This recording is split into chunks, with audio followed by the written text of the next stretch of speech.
Well, hi everyone, and greetings from Northern Michigan. This is Bob the Science Guy, and I'm looking forward to making this video today. This is something that I've wanted to do for a long time. Today we're going to talk about the transit of Venus and how it was used to determine the distance from the Earth to the Sun, or 1 astronomical unit. Now, I'm going to have another series that talks about the expeditions for the Great Transit of Venus in 1769. And a lot of very famous names: Captain Cook, Benjamin Franklin, Mason and Dixon. These were all involved in that transit of Venus. And it took place during wartime. There was piracy and just a really exciting story. But that's a tale for another time. Today we're going to talk about the actual nuts and bolts of how it is done mathematically. So let's cue up the music and get going.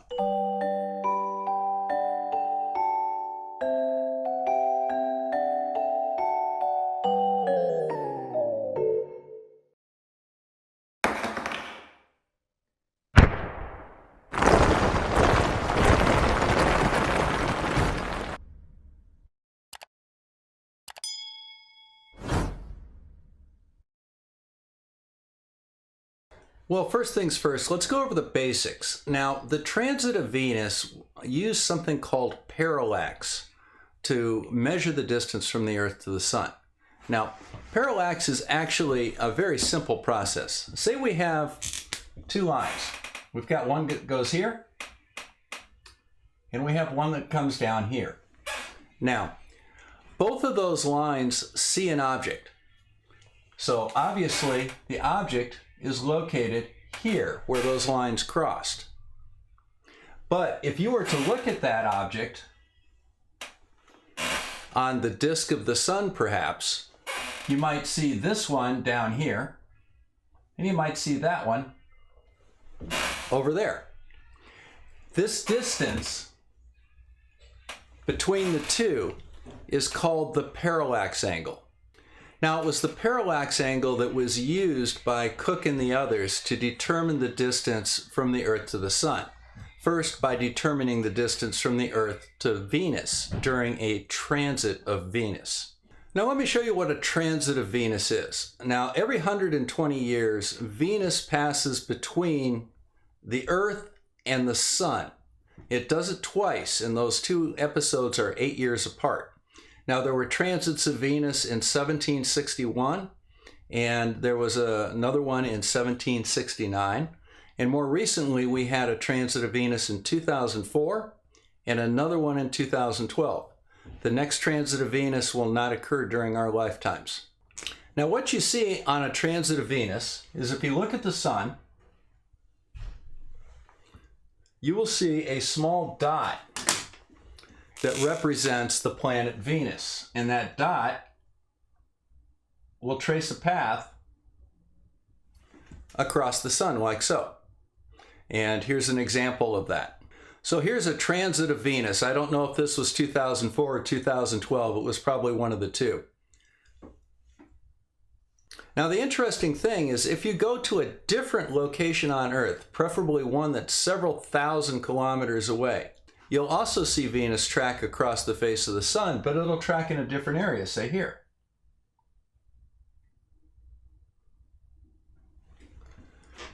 And the difference between these two is called the parallax angle, and it is related to how far apart the two observers are. Now, you can use this to determine the distance from the Earth to Venus, and the formula for that is very simple. Distance equals the base, which is the distance here, over the angle in radians. Okay? Now, back in Captain Cook's day, there wasn't worldwide communication. We couldn't do simultaneous observations. So what they did was they measured the location of that line. What they looked for was, as soon as the planet Venus was fully within the Sun, they started a clock. And they kept that clock running for the six and a half hours that it took for Venus to just touch the other side of the Sun. Venus goes across the face of the Sun at a fixed rate. So this shorter line will take less time to make that crossing than this longer transit here. And the way you determine how long those lines are is you measure the time it takes Venus to go from fully in the sun to just as it's starting to leave. The other two times that you could look at it is when it's just outside the sun, both coming and going. But those are very difficult measurements to make. It's much easier to just pick the very instant that you start seeing light between Venus and the edge of the sun. That gives you a very accurate timing to make these lines. Now, that's actually a little bit more complex than the method that we're going to use today. Today we have the ability to do instantaneous measurements all over the world. We can coordinate them on time. So for example, say we had an observer in Princeton, New Jersey, and we had a second observer at the top of Haleakala, which is a mountain on Maui. The distance on the surface between those 2 points is 78.31 kilometers. Now, if both of those observers took a photograph of the transit of Venus at exactly the same time, Venus would appear in 2 different locations on the sun because of the distance between those 2 observation points. Now, by measuring the distance between those 2 images, you could get an idea of what they call the parallax angle. That parallax angle is this angle right here. Now, knowing that angle and knowing this base right here allows us to calculate the distance from the Earth to Venus. So let's go ahead and have a look at this observation, and I'll show you what we're talking about. Now, here are the 2 photographs that were taken. The top one here was taken in Princeton, New Jersey, at Princeton University, and the bottom one was taken in Hawaii. Notice that Venus is visible in both of the photographs. The other thing that we have is some sunspots. You see these sunspots? Now what we can do is we can actually line those sunspots up after we adjust for the different focal lengths to make sure that these 2 suns are exactly the same size. Then we rotate one so that these sunspots all line up. The result is that we get 2 silhouettes of Venus on the sun. And by measuring the distance between the centers of these silhouettes, we can get a parallax angle. Let me show you how they did that. So here are our 2 silhouettes of Venus. What we do is we measure how far down we have to go and count the number of pixels, and then how far over to the right we have to go. By squaring this side and this side, we get the square of that side. That's the Pythagorean theorem. So what they did was they went ahead and measured that, and what they came up with was 27.39 pixels. Well, now we have a little bit of a problem. How many arc seconds are in a pixel? Well, that's easy enough to find out. So on the day of this observation, and the diameter of the sun was 31.57 arc minutes. Now an arc minute is 1/60th of a degree. Now what we need to do on this particular exercise is we need our angles in radians. So we're going to convert everything to radians. So the way we convert that to radians is rather simple. So we have 37.51 arc minutes. All right. In 1 degree, there are 60 arc minutes. So now we have our answer in degrees. Finally, we convert to radians.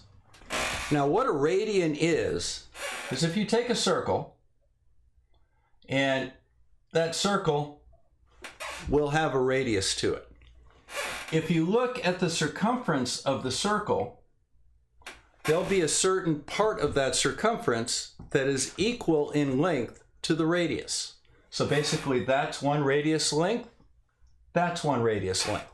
So how many radians are in a circle? We know that there are 360 degrees, but how many radians? Well, what's the formula for a circle? It's 2 pi times the radius. So there are 2 pi radians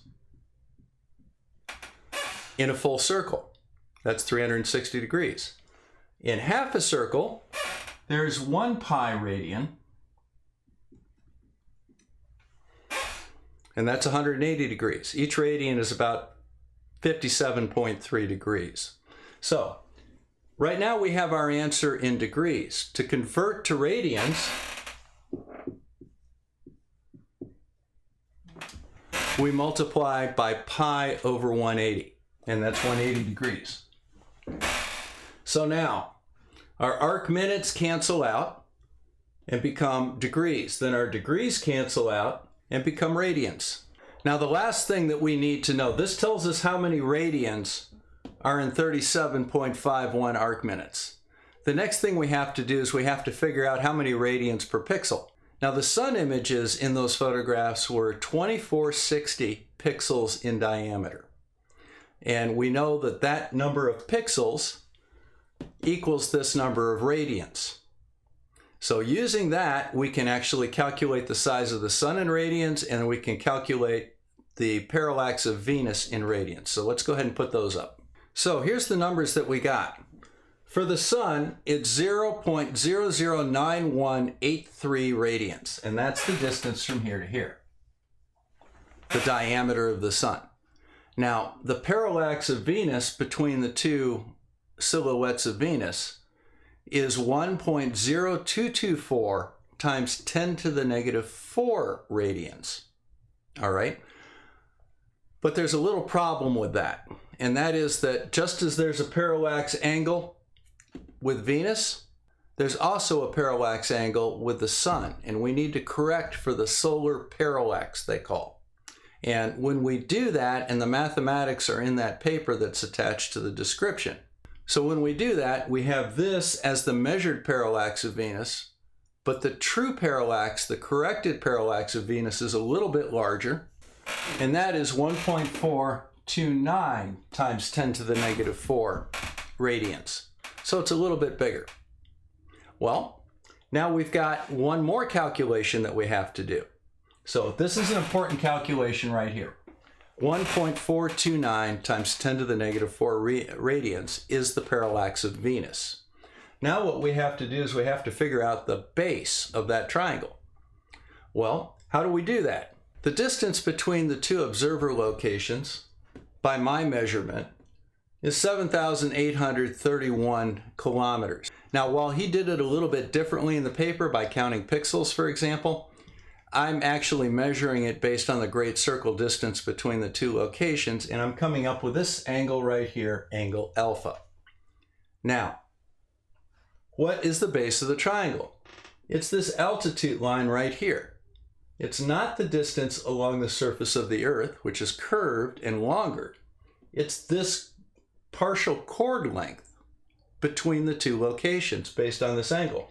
And the way that you would calculate that is that's the opposite side. So you would take the sine of that angle, and it comes out to 6,007 kilometers. So it's considerably less. Now we're actually ready to calculate the distance to Venus. Okay, so let's go ahead and put some numbers in. Here's our formula. Distance is the base length over the parallax angle. Now the base length is 6,007 kilometers, and the parallax angle is 1.429 times 10 to the negative 4 radians, and we have that here. Now by doing that simple division, we come up with the distance between Earth and Venus, and that would be 42.04 times 10 to the 6 kilometers. So that's 42.04 million kilometers. Now, we're not quite done yet. So that is the distance between the Earth and Venus. That is this distance right here. Now those are the critical values that we need to know. We need to know the distance to Venus. Well, now we need to take a visit to Mr. Kepler. Now the definition of one astronomical unit is the distance, the mean distance from the Earth to the Sun. Now the way they figured that out is it's related to the time it takes the Earth to make one complete orbit around the Sun. That's 365 and a quarter days. Now, Venus orbits the sun faster. I think it's something like 274 days. But the bottom line is this. When you plug that in, you find that the distance from the Earth to the sun is 1 astronomical unit. The distance from Venus to the sun is approximately 0.72 astronomical units.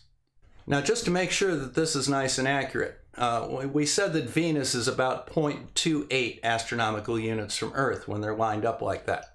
So what we would do is we would divide 42.04 times 10 to the 6th by the distance from the Earth to Venus. Now, I'll use the actual number here, which is 0.2887 astronomical units. And when we do that math, we come up with 1 astronomical unit equals 145.6 times 10 to the 6th. So 145.6 million kilometers is 1 astronomical unit. The correct number is 149.6. You know, that is pretty close for 2 guys taking a picture of the transit of Venus, one in Hawaii, one in Princeton. You know, they probably did this, you know, between classes. So coming within 3% of the correct value, simply by taking 2 pictures at the same time and doing a little bit of math, pretty easy. Now, one of the things that I kind of do is I debunk the flat Earth occasionally. And a lot of people in the flat Earth say that we have no idea what the radius of the Earth is. And that may be. All right. So let's go ahead and just humor them. Now, if we can't calculate this distance because the Earth is not a sphere, it's instead flat, well, what's the distance between the 2 points? It's 7831 kilometers, because that would be the flat Earth distance between those 2 points. Now, they seem to think that the sun is some 3,000 miles above the Earth and is about 30 miles in diameter.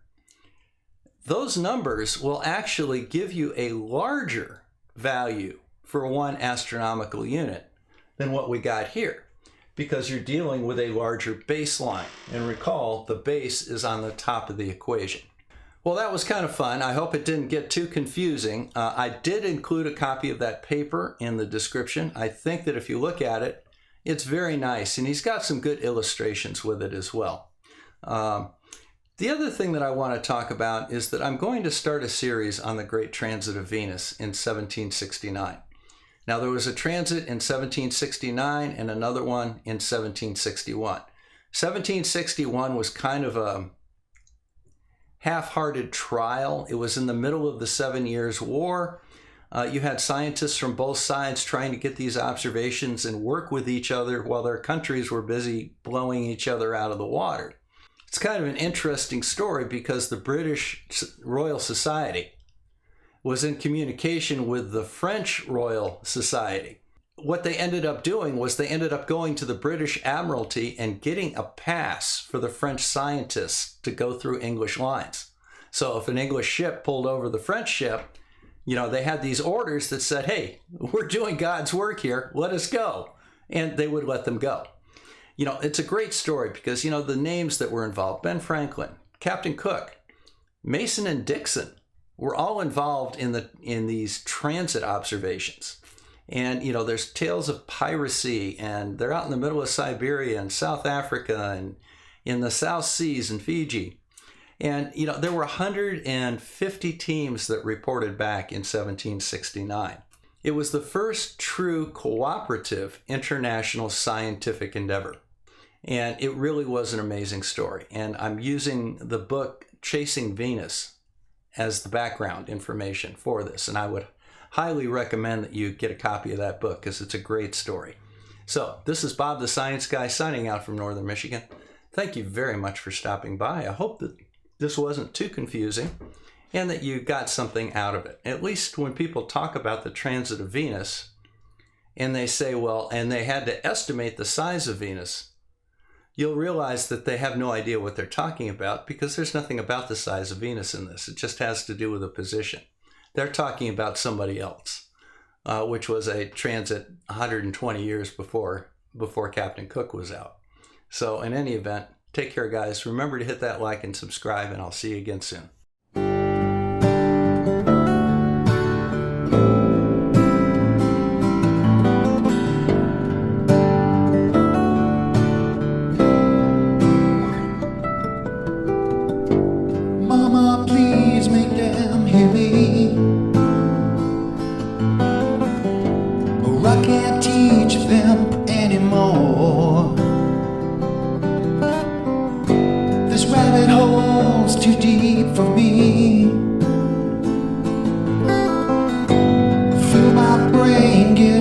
will soar above the science sky, above the science sky.